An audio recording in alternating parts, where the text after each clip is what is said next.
Welcome back to each of you for our final day at Liberal Arts Illuminated. We are so pleased to have you back in the room this morning. I hope everyone found yesterday to be helpful and insightful, and that you were able to enjoy Adam Weinberg's talk last night and our visit to St. John's University and the Bible Gallery. I'm delighted to see you back in the room today, and just want to make one final plug. If it's at all humanly possible, make sure you remain through the end of the day as we continue to have wonderful speakers with Rich Karlgaard, Mary Brainerd, Mary Thompson, Randy Bass, and finally Freeman Rabowski. It's going to be a powerful day indeed. Just a couple of housekeeping notes before I introduce Amit. There are books by all of our presenters that are available for sale at the back of the room in our little kiosk here. Perhaps during a break this morning or during lunch, if you'd like to purchase one of our presenters' books, they are available here in the room. I'd also want to let you know that all of the conference materials will be disseminated. You will have access to all of the videos, to our post-conference publication, which we will put together over the summer. Links to PowerPoints will all be made available to you. All we ask is that you complete the conference evaluation form, which you'll receive an email for, and you will receive subsequent emails with the links. What we've done over the past few days is not something we want to hide. It's something we want to share widely for the good of our sector. And finally, I'd like to introduce Amit Marig, who will introduce our keynote speaker this morning. But I did want to publicly thank Amit for his service on the Liberal Arts Illuminated Planning Committee, for his generosity in providing the planning tools that we were able to take advantage of, for his counsel, his wisdom, and his support of higher education in general. If you'll join me in thanking Amit as he comes to the stage.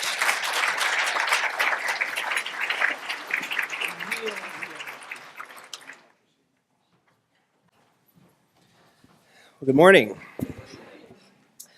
I would be remiss if I didn't take a moment to acknowledge what a stimulating conference this has been so far.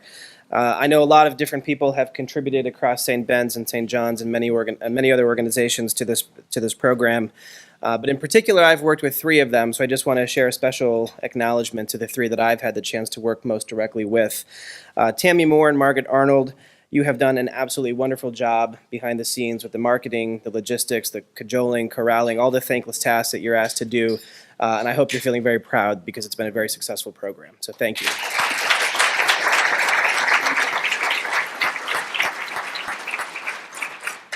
I also want to acknowledge President Mary Hinton. Mary, I remember when you called me, I think it was back in 2015. I think you were driving somewhere in California on your cell phone, and you pitched this idea of a national conference on the liberal arts.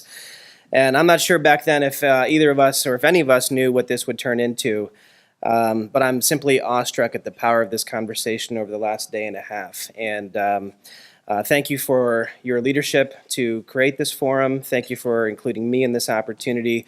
And thank you for bringing all of us together.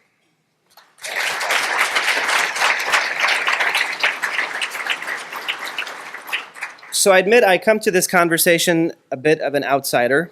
I've never formally worked in higher education. I started my company, Academic Impressions, when I was a sophomore at the University of Denver. I was a dreaded business major. A lot of people will talk about me as a successful entrepreneur, even a contrarian thinker in higher ed, because after all, who wouldn't look at the higher education enterprise and say, you know what this industry needs? It's one more conference to attend. At the youthful age of 19, I sat in my local coffee shop, Stella's, at the University of Denver, and I thought, I think higher education is grossly under-conferenced. These people need to get out and meet more and attend more meetings. But the reality is that I'm not a contrarian thinker. I simply have an optimism in how I think about things. And I think there's always a way. I think the future is brighter, and I think with change comes opportunity. I don't think reinvention destroys integrity or mission or purpose, and I don't think to change means to sell out. I don't believe in the false notion of a visionary idea that will single-handedly transform our institutions, much like Joretta shared with us yesterday. I believe in pilots and testing ideas and starting small and learning by experience. And I share this because I think so much of our conversation over the last day and a half is about mindset. I think if you came to St. Joseph pessimistic about the future of liberal arts, you probably heard a lot of data and anecdotes yesterday to reinforce that narrative. The majority of students don't believe that our courses are helping them solve complex real-world problems. We're disenfranchising thousands of students every day. The cost structure is unsustainable, and in 8 years, there will be no more 18-year-olds. I think if you came here optimistic, I think you heard plenty of data and facts and anecdotes to not just reaffirm, but to renew and hopefully re-energize your commitment to the great work that our institutions are doing. We're helping students build the cathedrals of their lives. Liberal arts majors are happier and more fulfilled in life than any other college graduate. Employers place the highest value on exactly the educational outcomes the sector produces. Yesterday, we were reminded that 65% of Americans don't hold a bachelor's degree. And the good work out of Georgetown says that 65% of jobs will soon require a post-secondary credential. So it may be my naivete, as never having worked in higher education before, but it seems like there is an opportunity there, especially in the context of a conversation around inclusion.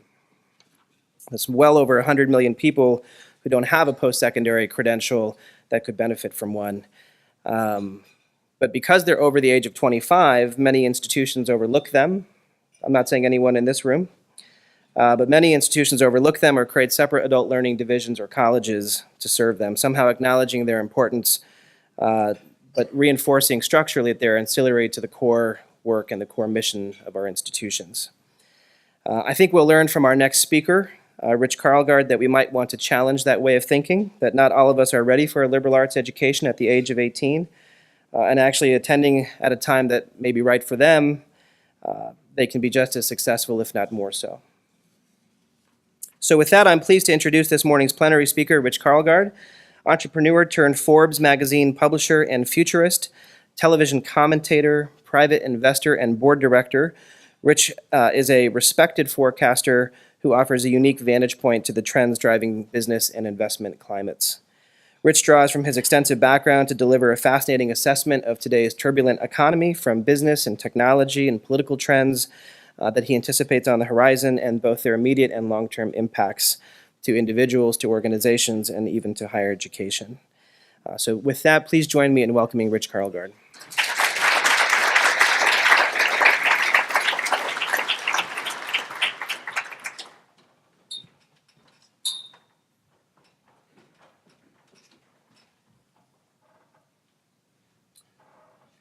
Thank you, Amit, and thank you, Mary Hinton, for having me here.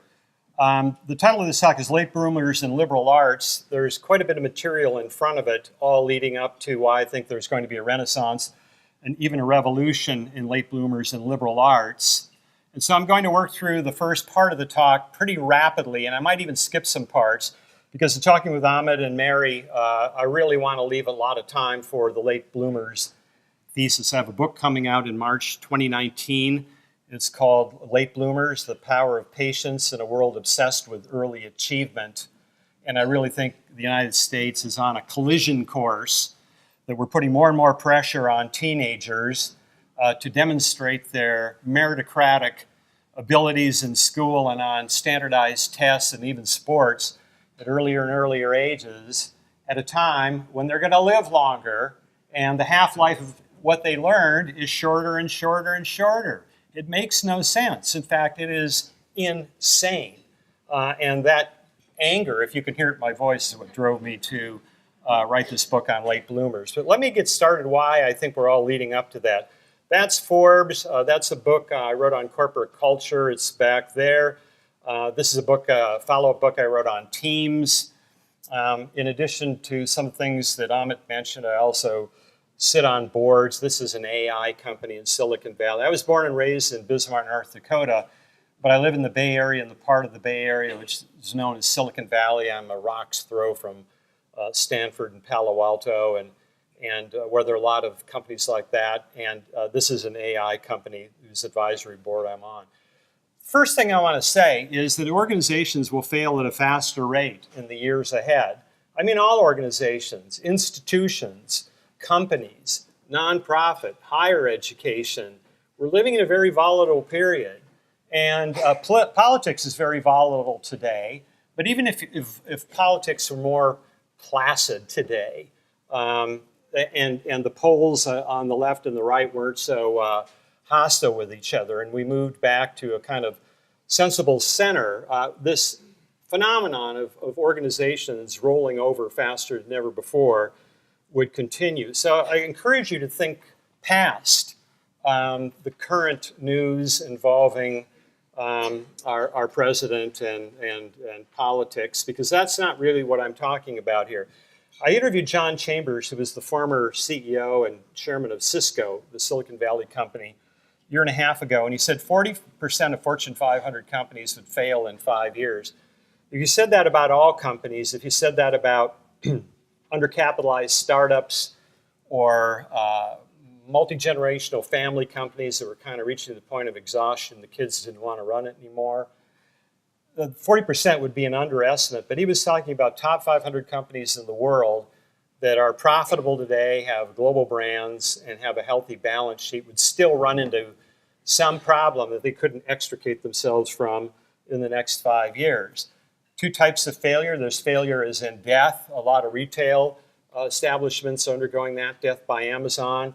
And then there's a more subtle kind of a failure. You simply reach an inflection point and things are never the same. I think that's the more widespread kind of failure. You'll see it with a lot of academic institutions, see it with a lot of companies. I can say this with confidence because this is what Forbes has gone through. Anybody in the legacy media, I don't care if it's the Minneapolis Star-Tribune, I don't care if it's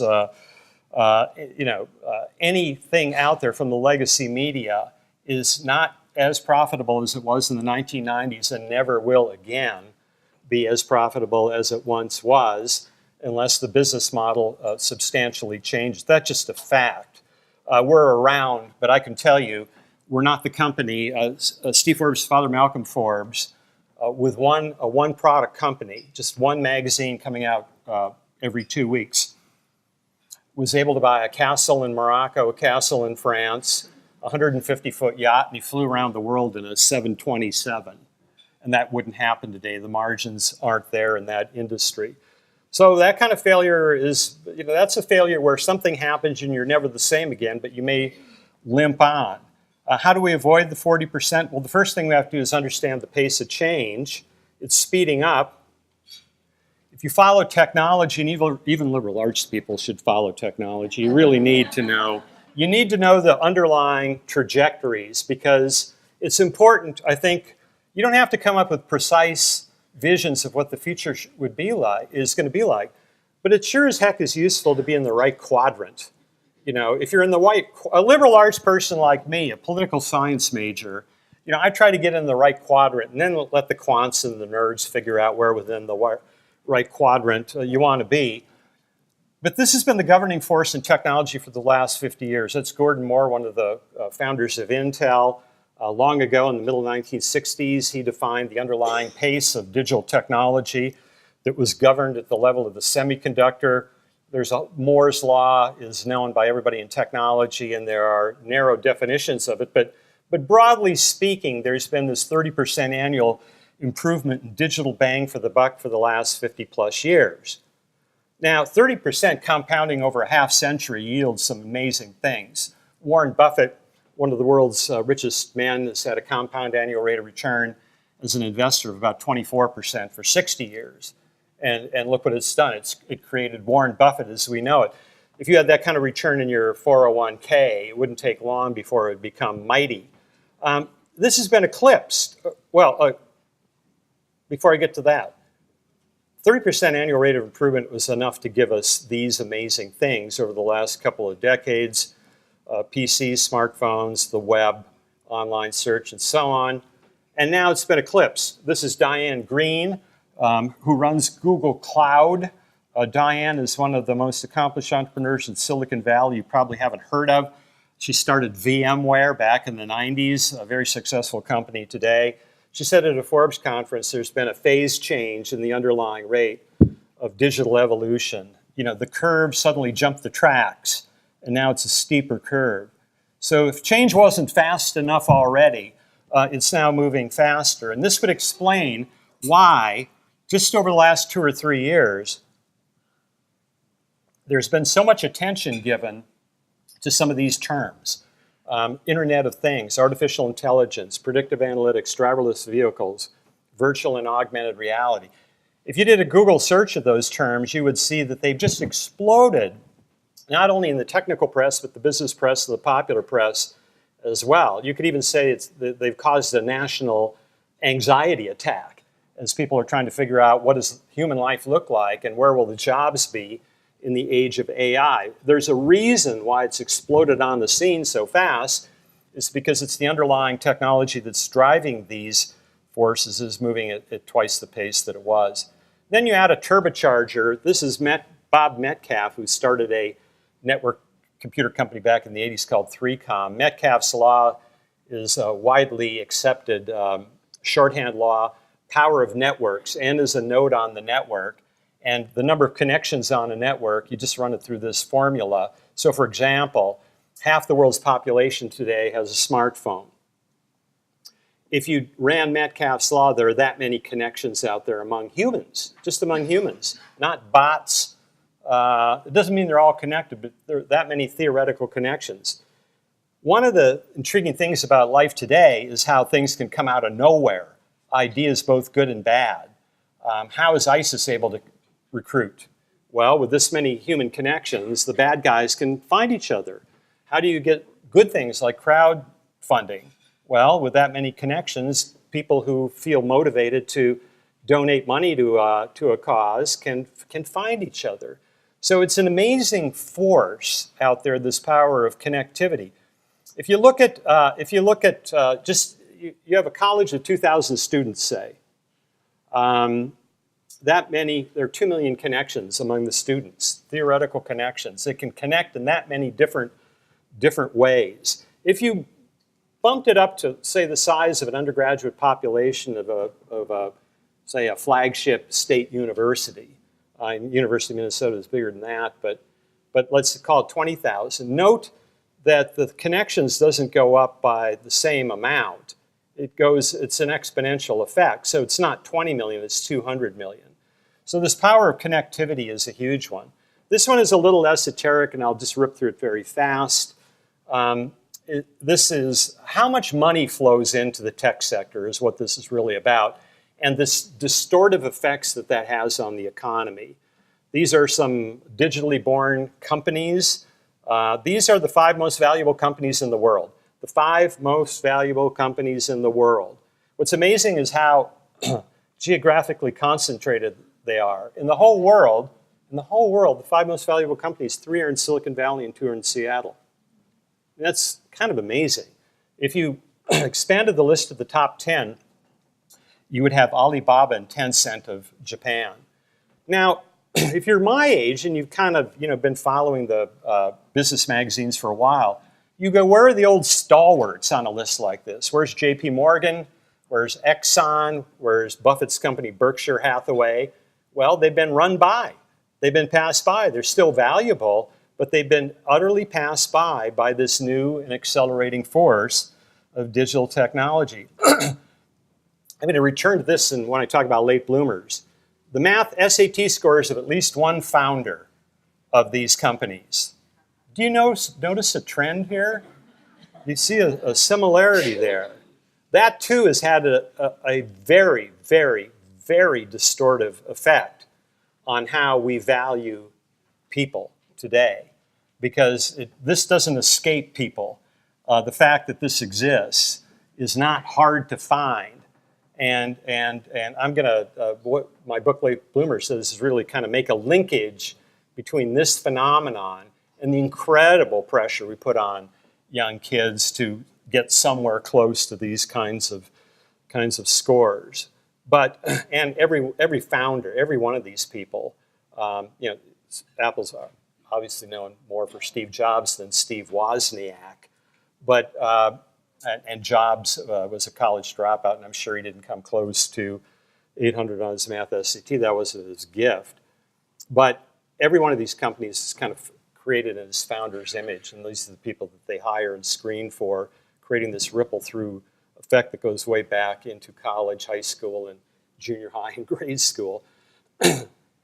Another, this is an example of how money is flowing unevenly. Uber's last round of venture capital values the company at that amount. Uber has 10,000 employees. General Motors has 200,000 employees. If you looked at all the people whose jobs depend on General Motors, it would be in the low millions, parts suppliers, car salespeople, and yet its public market value is almost $20 billion less than Uber. Does that make sense? It's hard to argue that it makes sense. General Motors is more meaningful to the American economy than Uber is. If one of these two disappeared, if General Motors disappeared, it would have tangible damage on the American economy and spending power. And yet it is what it is. It just shows you where investor capital is going and has gone for the last 20 years. Mark Penn, who was Bill Clinton's pollster, talked about the old brick and mortar economy is being regulated to death. The new tech-driven economy has been given a pass to flout regulation, build vast value. This creates a kind of asymmetric warfare. If you go to Google, if you go to that case of Uber and General Motors is led by a very fine CEO, Mary Barra. We love Mary Barra at Forbes. If Mary Barra took 1/10 the experiments in the marketplace that Uber is able to make, and they didn't work out. I mean, Uber's experiments in the marketplace almost always don't work out, but they can make them. They can make them. It's like somebody said about, Uber, it's a one-trick pony, but it's a hell of a trick. Well, they're trying to find their next trick, and they can keep rolling the dice because they have that kind of investor capital behind them. Whereas if you're a publicly traded legacy company, you can't do that. Your investor base simply won't allow you to do that. My theory is this applies to institutions of all kinds, companies, higher education, and even individual careers, is that sustainable advantage, what you know today, all the connections you have today, becomes more perishable over time. And therefore, if sustainable advantage becomes more perishable, something has to come up and take its place. And that the only thing that can take its place is to become inherently adaptable as an individual, as an institution, as a company. How do you do that? Well, you have to become digitally fluent. That's kind of a basic. Mickey Drexler is one of the best CEOs in retail that we've had in this country. He was the CEO of The Gap. He was the CEO of J. Crew. He said on his retirement in 2017, I underestimated how fast technology would upend things. I wish I could go back 10 years knowing what I know now. Now, this is one of the best CEOs of a retail organization out there. And what's really strange about this is that the entire time, all that 10-year period, he was on the board of Apple. He had a front row seat to how fast this stuff was changing, and he still couldn't absorb it in his bones and apply it to his business. You need cultural clarity. Whether you talk to Tim Cook at Apple or Fred Smith from FedEx, you can't think of two more dissimilar CEOs and sort of the personal mannerisms and style and everything else than Tim Cook and Fred Smith. They both have come up with this idea that great organizations are triangles. My book, The Soft Edge, goes into that a bit. Fred Smith explained this to me, that FedEx is really a triangle of these three things. If you want to be a healthy organization, you have to be good strategically, you have to be good at executing on the plans that you've made, and then you have to have that elusive quality called values. So when things aren't always with you, your customers and your employees will stay loyal to you. They won't dash off with the wind, which they will if you don't have. In a tailwind, all you need is strategy and execution. When the headwind comes, if you haven't invested in values as an institution, as an individual, as a for-profit company, you'll find that life gets very shaky. Life is perishable and weak. Values is indispensable. It needs to be elevated to the equal side as strategy and execution. The problem is that when push comes to shove, everybody ignores values. We'll talk about values at our company retreat. We'll write up some really good value statements in our brochures and our annual report, and make sure that our website just reeks values. Other than that, we don't think about it much because we got to make, we have to meet our financial goals. This can get you into trouble. That was General Motors in 1953. They were at the peak of their powers following World War II. One of the greatest CEOs of mid-20th century America was Alfred Sloan, by Bill Gates' estimation, among others. And he was good because he understood GM from a 360 view. He understood the products, the financial mechanisms, the marketing, and the culture of the organization. Then GM started elevating a bunch of people who'd come up through the financial pipeline to CEO. And God bless CFOs and financial people, but not many of them should be CEOs, just saying that sometimes it's a bad sign when that happens. So anyway, you had that happen, and that's General Motors in 1980s. The Cadillac Cimarron was voted one of the worst cars ever by Forbes. It wasn't as bad as a Yugo, but it was pretty bad. And what had happened is that the financial values overwhelmed the cultural values. You've all heard of Michael Moore, right? The documentarian. His breakthrough documentary is called Roger and Me. This is the Roger of Roger and Me. It was Roger Smith, who was the CEO of General Motors, whom Fortune described as an accountant who built low-quality look-alike autos and a mountain of debt. So here you have this criticism. This is a pretty complete criticism of Roger Smith, right? You have a left-wing agitator like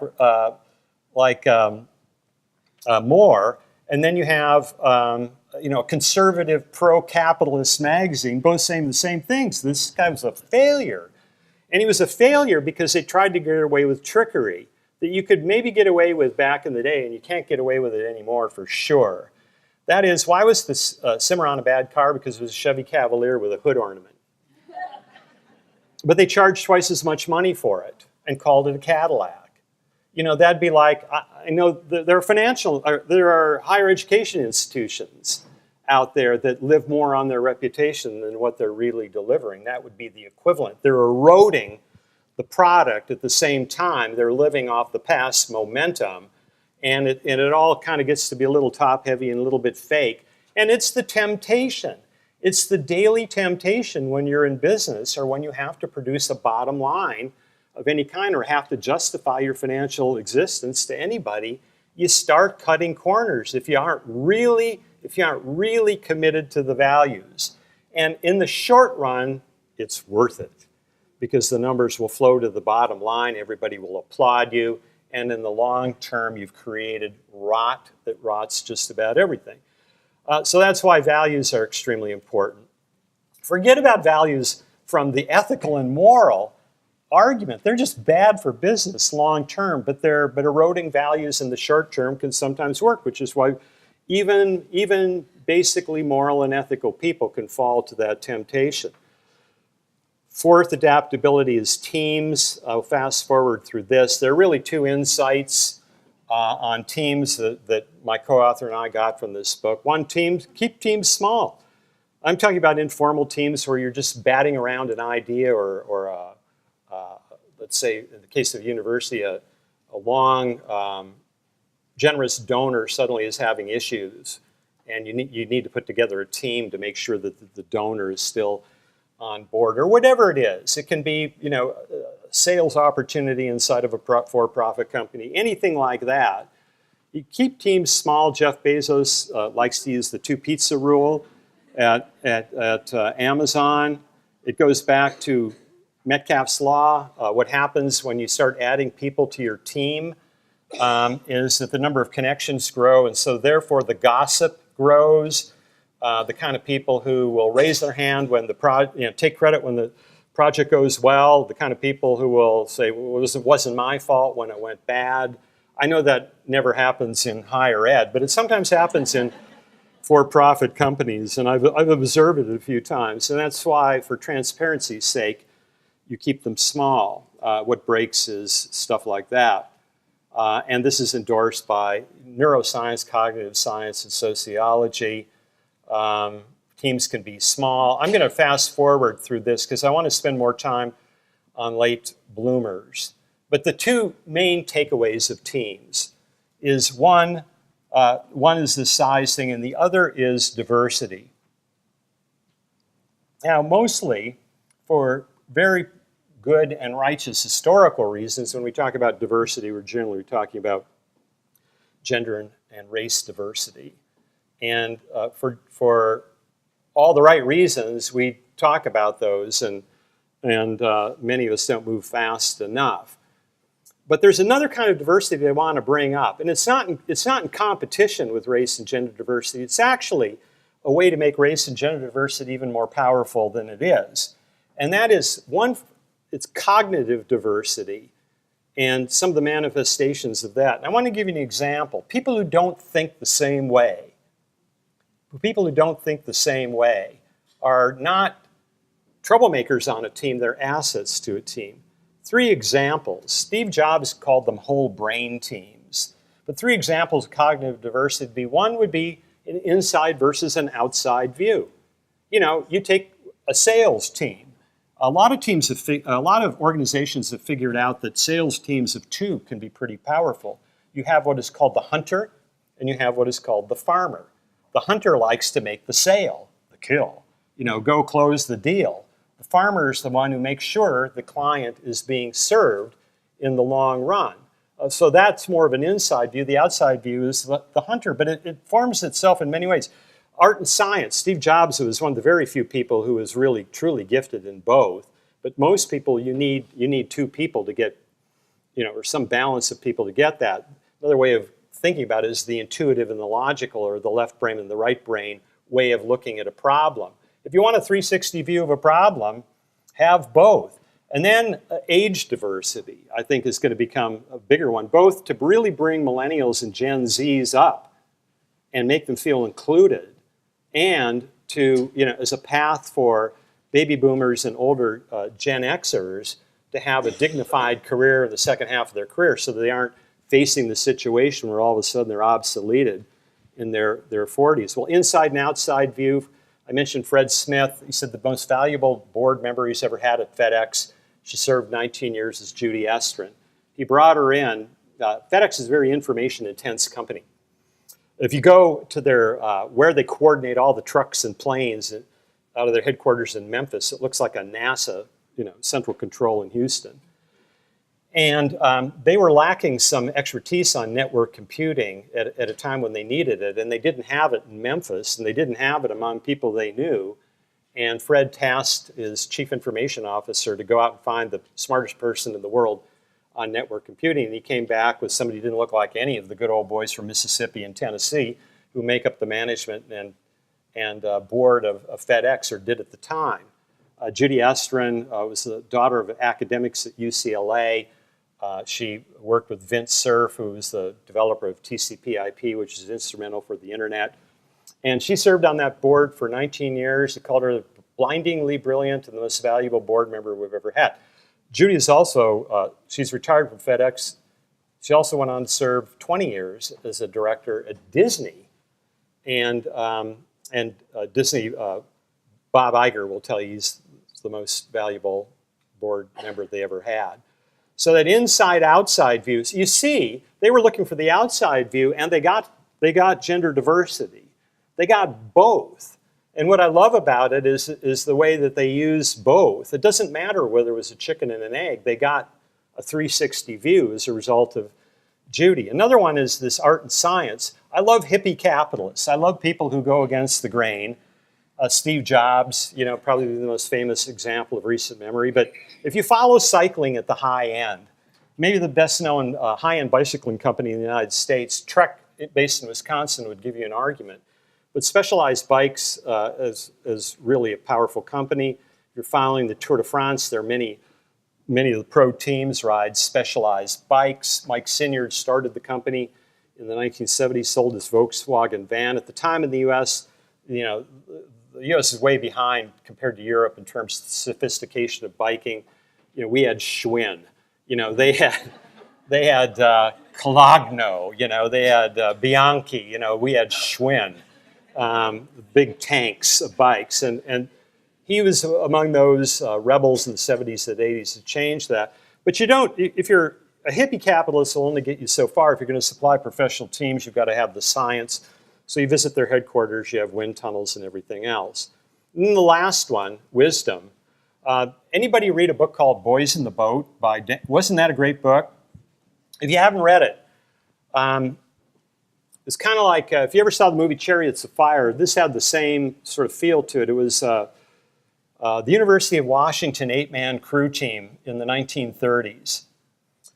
They competed with poor and some desperately poor and middle-class kids at the University of Washington, competing. The two kind of aristocrats on the West Coast in crew were Cal and Stanford. And the East Coast, it was all aristocratic teams. It was the military academies and the Ivies. And the story is about how these poor boys with a very unorthodox coach came together to win the national championships in 8-man crew in 1936. And the way the Olympic selection was, they didn't make a team out of the best individuals. They took the best team. So they went as a team to the 36 Olympics.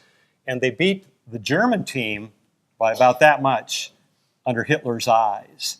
And the Germans really tried to rig it they put the U.S. team in the slowest lane and everything. It shocked the world. Well, the poorest of the poor was so poor, a guy named Joe Rance, that at age 12, his family could no longer feed him, and they kicked him out of the house. So the book, the subtext of the book is how Joe Rance, who was the most gifted of the 8 rowers, had real deep trust issues. He simply didn't trust people after that experience of being kicked out of his own family. And Dan Brown published this book at age 62. He had been a technical writer at Microsoft. He wrote a book earlier about a fire in Minnesota in the 1880s, I believe, but it didn't sell many copies. And he said he couldn't have written The Boys in the Boat in his 20s, 30s, or 40s. It would have been a different book. He would have lacked the compassion, and it would have lacked the layers. He couldn't, the insight of basing it around Joe Rance. And it was the insight of talking, Rance was deceased, but Rance's sister was still alive, and she would break down in tears describing watching her 12-year-old brother leave with a cloth sack. And it was that understanding that Brown, God, it tears me up talking about, brought to this book that he wouldn't have had in an earlier age. This is Elkanah Goldberg, a neuroscientist at NYU. He's 72. He's he writes like Oliver Sacks, and he's a great neuroscientist. He writes about wisdom peaking at later ages. He says he has these flashes of insight in his 60s and 70s that he didn't have when he was younger, and he calls it wisdom. The world's best AI investor, Jim Breyer, ranked #1 venture capitalist by Forbes in 2014. 3 years ago, he started an AI-only fund, raised $1 billion, largely investing in the US and China, the two countries he believes are so far ahead of everybody else in the global AI race, it's not even funny. And I asked him what's different about investing in software companies versus AI companies. And he said, AI is different in this way. Teams must be interdisciplinary with diverse views from the start. Software company, the old software model is you found some really good coders, they develop some code. If it got any kind of marketplace traction, you'd hire the marketing and salespeople and build a company.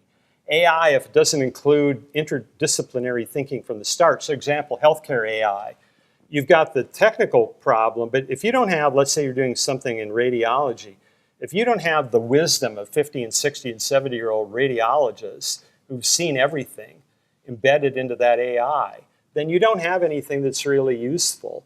And that's how AI, if it doesn't embed this interdisciplinary and diverse view, then it's just going to be a faster version of what we've always had, and that doesn't really cut it. What you want from AI is higher order and wisdom. Wisdom still requires growth. I interviewed for my book on late bloomers Carol Dweck, wrote a best-selling book called Mindset in 2006. She looks like Edna Mode from, I mean, it is really unbelievable. All you have to do, just give that woman glasses, because she's about 4'10". I mean, she's short like Edna Mode. It's just kind of shocking. She teaches freshman psychology at Stanford. And I said, okay, you came out with this best-selling book in 2006. Now I think I interviewed her in the fall of 2016. Has anything changed since then? And I'm at her office there. She said the first-year students I see at Stanford today are more exhausted and brittle than 10 years ago. Unpack that statement. You go, these people have won the academic lottery prize. They got into a top 10 global university that looks like a Club Med. I mean, and at Stanford, you can't flunk out. I mean, if you have any, you can drop a class up to 2 weeks before your final, which means it's really pass-fail. It's A and B. And a B covers everything. It covers a real B, but it's the old, sexist gentleman's C. I mean, it just, how could you be exhausted and brittle when you want a prize like this? And especially, she was making a commentary on the pressure that's being heaped on students today, that they don't want to learn one more thing. They have got so much invested in their self-image of scoring 800s and all that kind of stuff. They don't want anything to ding it, and they're like this. They're exhausted and brittle. She says, what she tries to do is, she now teaches in her freshman psychology class. She gets people to sign up to do something that is way different than their personality. A novel challenge, so if they fail, it won't ding their self-esteem. They can fail for free. It's really a pretty clever idea. So she used an example, a really shy, almost clinically shy young man who said, okay, I'll do something hard. I'm going to run for president of my residential hall. And he did. And he won. And it changed his life. He saw that the shyness was a habit built up over time and he wasn't really that deeply introverted. And by the way, introversion and shyness, they loosely correlate, but they're not the same. But it changed his life. What a great idea, to get people to pledge to do something that is different so that if they fail, it doesn't wreck their self-esteem. And then by doing that, and Dweck says about the growth involves discomfort. Mindset is all about the difference between a growth mindset and a fixed mindset. And the irony of early success, of the kind that we're forcing young students to go down that path, is it creates this brittleness and it creates the fixed mindset. And when you change, you have to put up with discomfort. And she says, recognize the part of your brain wants to protect you from change. It's doing its job. So when doubts creep up, when she's getting people to change, the inevitable doubts and the inevitable, your friends try to do the right thing, don't really try that. Don't ignore that voice. People, it's a mistake to ignore it because it'll always come back. It'll come back when you're vulnerable. I mean, it's just an iron law of those kind of voices and that exists within us. Acknowledge it, thank it, and put it aside. Saying, thank you for trying to protect me. Now you sit over here because we've got the plan, we're going to do it anyway. Any more commentary, let me know, but we're moving ahead. I think it's pretty, it sounds kind of simple, pretty darn clever idea. Now the vitality of late bloomers. If this were a 12-step meeting, and I have some familiarity with 12-step meetings is all I can say. My family is just shot through, but it is what it is, and I'm proud to say that. I'm proud to say my name is Rich, and I'm a late bloomer. Now that was me. There you go. You understand the drill.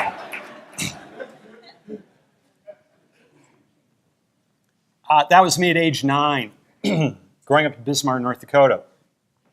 I had big dreams about my future, very positive kid. That was me at age 18 or 19.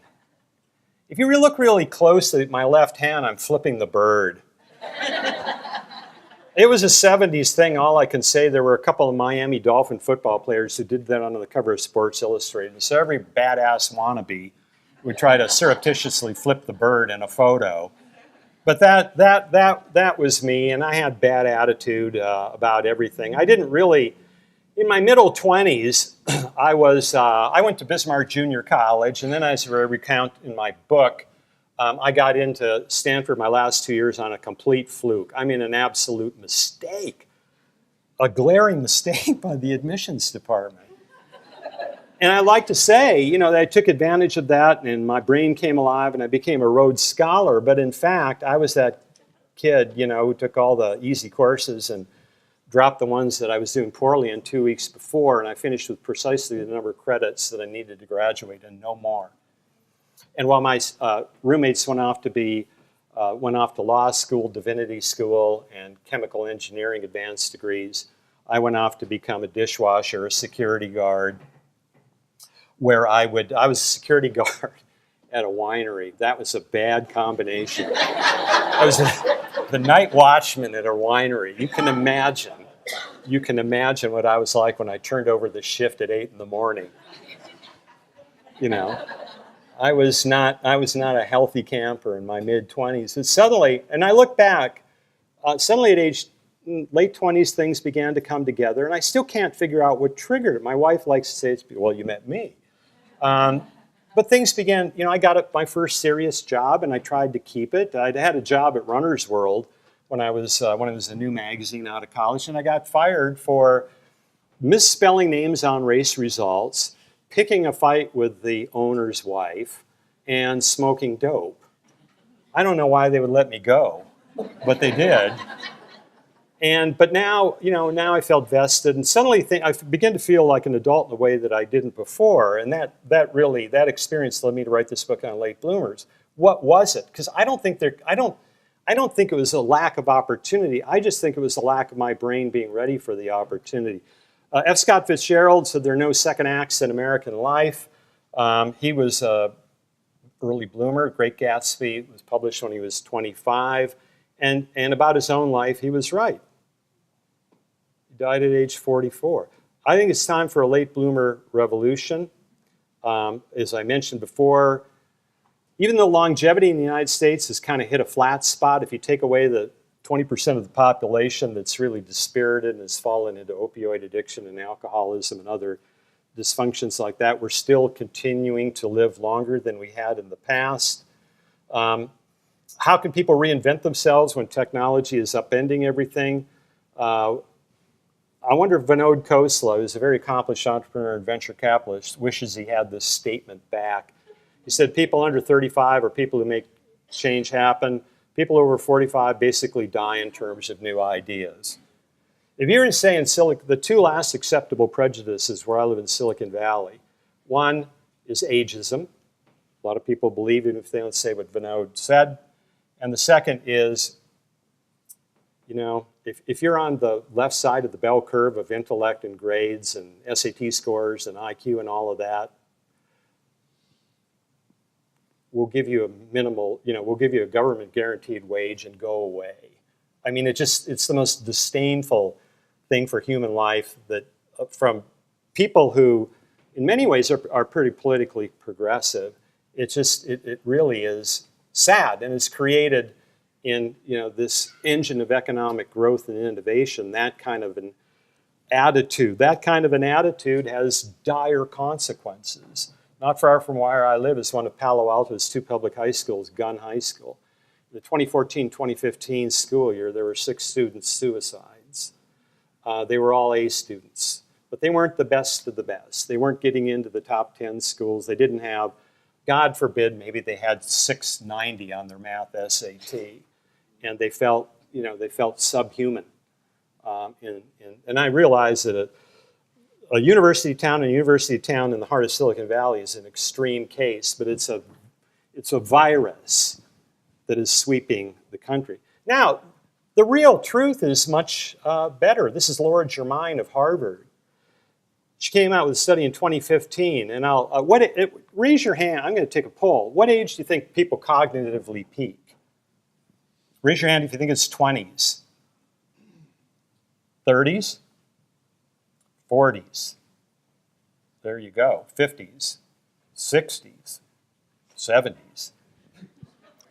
It's a trick question. We peak at different capabilities as we get older. Now, cognitive processing speed and learning, remembering names, working memory, we'll call it, does peak early. There are professions that really reward this. If you're going to be a high-pressure software coder and you're going to be a high-frequency financial instruments trader, you want fast processing speed and you want a big working memory. There's no question about it. Short-term memory, a deeper kind of short-term memory peaks a little later. All the pattern recognition stuff and the communication between the two hemispheres of the brain doesn't even begin to start happening until one's early 30s. Doesn't even start until then. And you could say the peak for that is probably early 30s through mid 60s. Then it's highly variant depending on a person's health and whether they stay intellectually curious. Verbal knowledge keeps peaking and peaking. So it depends. You know, as we think about lifelong learning and we think about how you structure a lifelong career, you kind of want to know something like this because you always want to know where you have an advantage. And you always want to know where do I feel like my best capabilities are being used. And so you see, I go into that quite a bit in the book Late Bloomers. The decline past peak, by the way, is not a fall off of a cliff until the very end of our lives, when perhaps we have a stroke or Alzheimer's or something like that. But the decline off of peak is answer D. So even when we hit these peaks in various decades, the decline off peak per year is minuscule. It doesn't go like that. When we start fumbling around to remember things, who is that actor that started in that, or I can't remember, God, I'm blanking on the name of that center fielder for the Twins, you know, in such and such a year. It's not because our brain is going. It's because we have a bigger vault of memory. There's more to sort through. That research is becoming pretty crystal clear too. So and smart companies are beginning to figure this out. This is Google, the two founders, Sergey Brin and Larry Page, both 800 math SAT people, by the way. The Google myth was that, and they hired people in their own image in the very first few years. If you didn't have, they would actually screen for. All of these companies, by the way, they still do this. It's illegal to give an IQ test in the workplace. The Supreme Court outlawed it in 1971. It's called Griggs versus Duke Power. You can't give a test of an abstract nature in the workplace because of the discriminatory effects. They all of them skate along the border of that when they give you tests to see if you are fit enough to work at that company. It's just, look at it. I mean, they do. Bill Gates, I once spent 5 days with Bill Gates on the road back in the 90s when he was still running Microsoft, and he said, Microsoft's the best because we're the highest IQ company. What do you mean by that? There's no other software company that can recruit for IQ in the way we can. In fact, the only company in the world that can recruit for IQ is Goldman Sachs, he thought. And it was IQ this, IQ this, IQ this, IQ this. And I said, one great programmer is worth 1,000 mediocre ones, and all the kind of stuff that he was known to say. And he compared IQ to, let's say, like a size and speed, if you're an NFL team drafting players, that without a minimal threshold, you wouldn't be any good at Microsoft. And that thought has become pervasive. Jeff Bezos, still today, when he's recruiting somebody, will find a way of asking what your math SAT was. Brad Stone, who wrote a book called The Everything Store on Amazon, and Bezos said Bezos recruited his wife with a math SAT score screen. These people believe in that. Nobody over 30 does good work. Mark Zuckerberg, Facebook, actually said that. Now, he said that when he was 22. He's 33 now. He doesn't say that, funnily enough.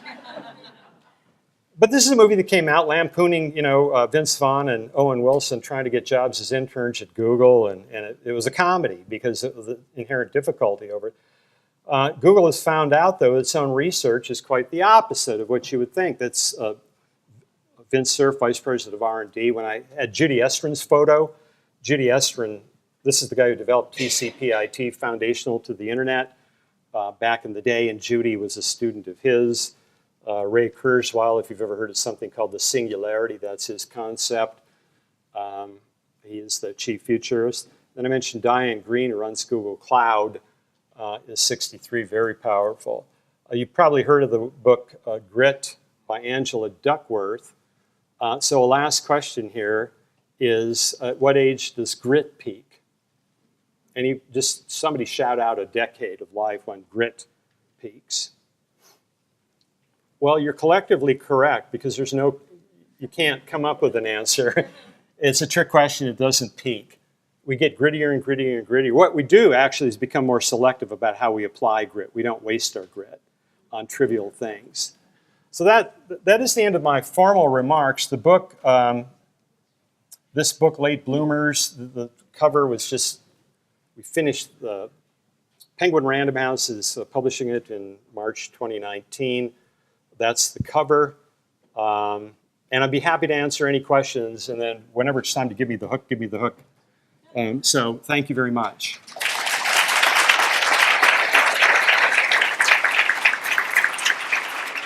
Oh, can I tell just one story? There's one story out of there that I want to tell because I recently wrote it.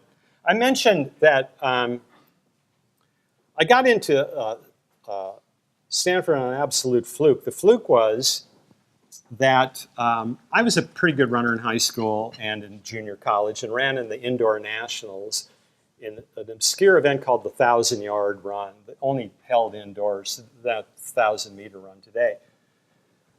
And I put this on my application, college applications, and the coach at Stanford, I sent my times to him, and he walked over to the admissions department, and he said, look, this guy probably shouldn't get in, but if there's any borderline case here, you know, we could use another person on the track team.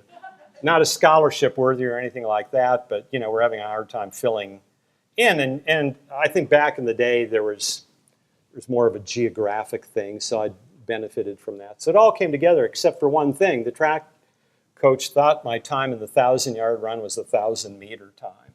So he instantly made me 10% faster. He turned me in from a pretty good, you know, a decently good high school runner into a borderline NCAA pretty good runner.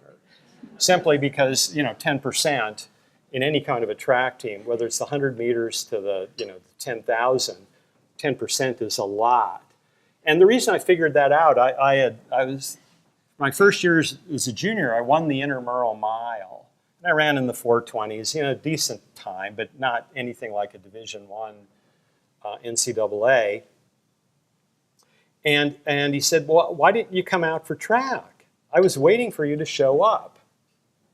I said, I'm not at that level. I had no idea that he had walked over to the admissions department. I'm not at that level, you know, I mean, you know, just not. You saw what I did today. That doesn't cut it at your level.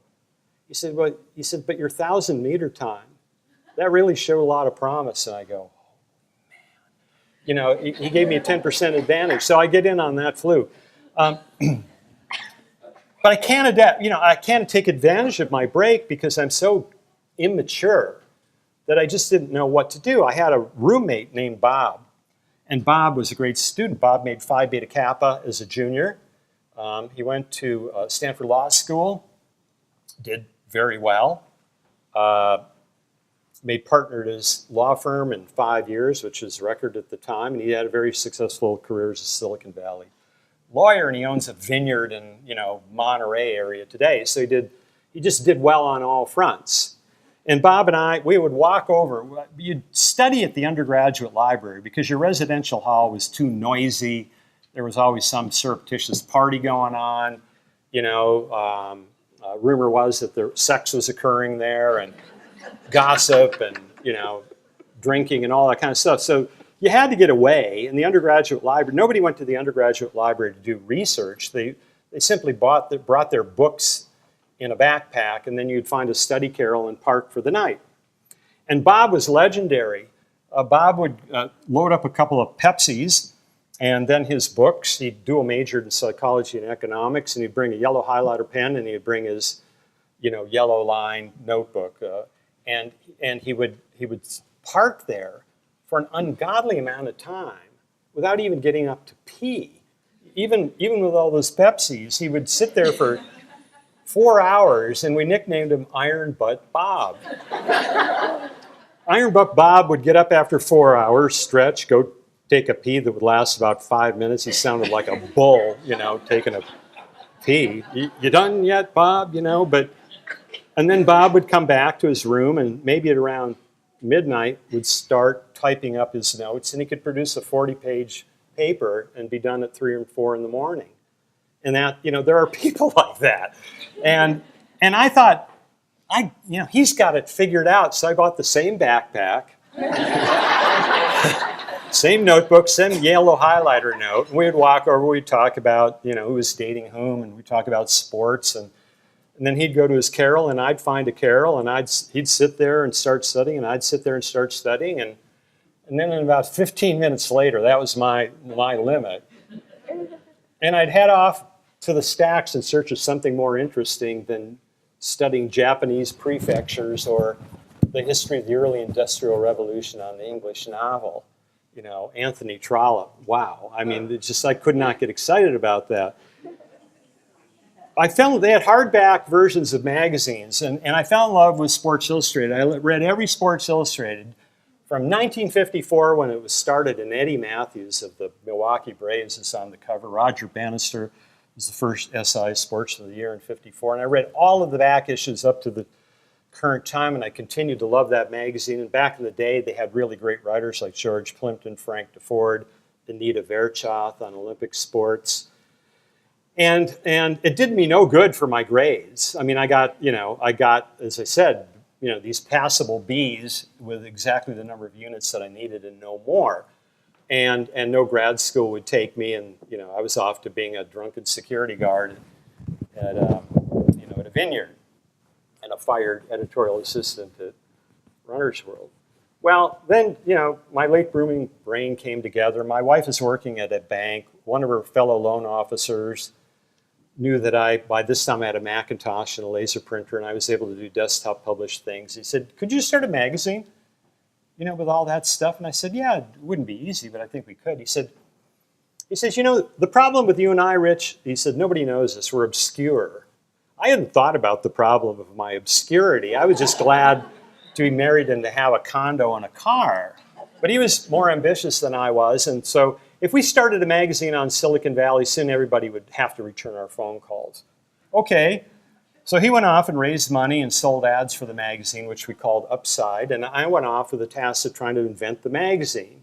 I'd never done journalism or anything like that, but I could write, and I had an eye, even though I wasn't a designer, and it was at that moment I decided, well, what kind of magazine should we be? And I thought, well, business magazines are boring. Sports magazines are actually kind of interesting. What if we were the Sports Illustrated of Silicon Valley business? It occurred to me. And then one after another, the dominoes fell, and that's exactly what I designed. In business, you have the problem, photography doesn't really work.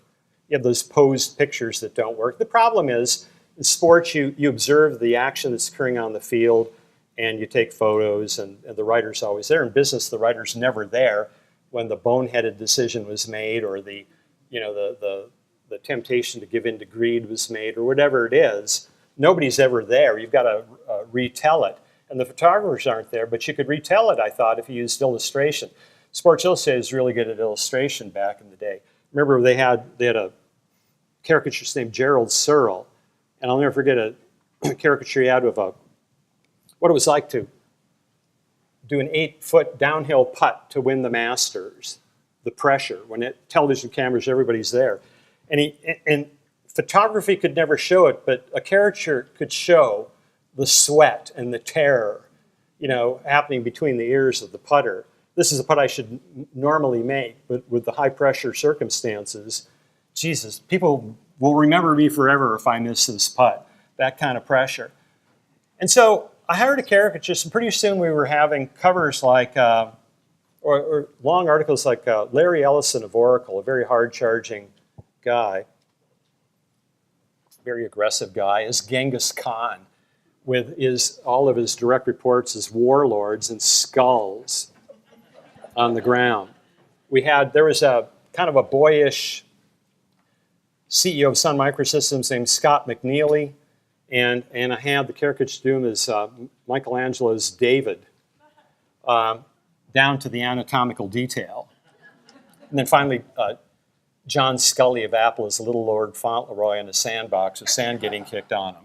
He was the CEO of Apple, and we made a sensation. And it was, I pulled out of my hat something that wasn't useful to me when I was 21 to know all this stuff. It was suddenly useful in my early 30s. And so I just want to conclude. I'm getting the wave off here, so I'm sorry of the cutting off questions. I'll be around a little bit. You can ask me anything. Is that this conveyor belt to early success that we're putting kids on today, demanding that they score great scores and get great grades. What we're asking kids to do is trade their curiosity for meritocracy. And that is very costly for kids. And yeah, you trade, curiosity doesn't always pay in the short run, and focus often does pay in the short run. In the long run, I want to say that curiosity pays. There's no better place in the liberal arts education at places like St. Ben's to really instill that curiosity and love of learning. Thank you very much.